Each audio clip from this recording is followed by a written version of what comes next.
വയനാട്ടിലെ ദുരിതബാധിതർക്കായി ധനശേഖരണാർത്ഥം ഗാനമേള നടത്തി കോട്ടയം മ്യൂസിക് ക്ലബ്ബ്. പരിപാടിയിൽ നിന്ന് ലഭിക്കുന്ന സംഭാവന മുഴുവനും മുഖ്യമന്ത്രിയുടെ ദുരിതാശ്വാസ നിധിയിലേക്ക് കൈമാറുമെന്ന് സംഘാടകർ അറിയിച്ചു.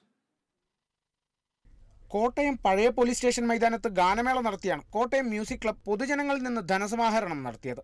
ചലച്ചിത്ര സംവിധായകൻ ജയരാജ് പരിപാടി ഉദ്ഘാടനം ചെയ്തു.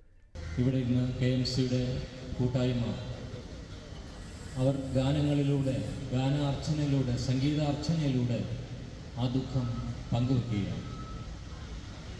അതിലൂടെ കിട്ടുന്ന ധനം സമാഹരിച്ച് ഇന്ന് ജീവിച്ചിരിക്കുന്ന ബാക്കി കുടുംബങ്ങൾക്ക് സംരക്ഷണം നൽകാൻ വേണ്ടി അവർ ആഗ്രഹിക്കുന്നു.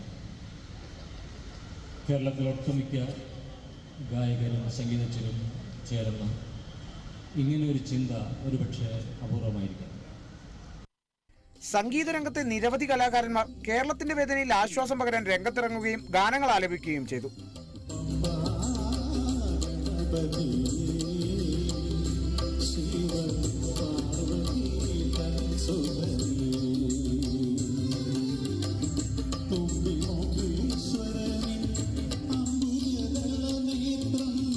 കോട്ടയം മ്യൂസിക് ക്ലബ് ഭാരവാഹികളായ റെജീന അസീസ്, സുരേഷ് ബാബു, ഗിരീഷ് എന്നിവർ പരിപാടിക്ക് നേതൃത്വം നൽകി. Kerala vision news, Kottayam.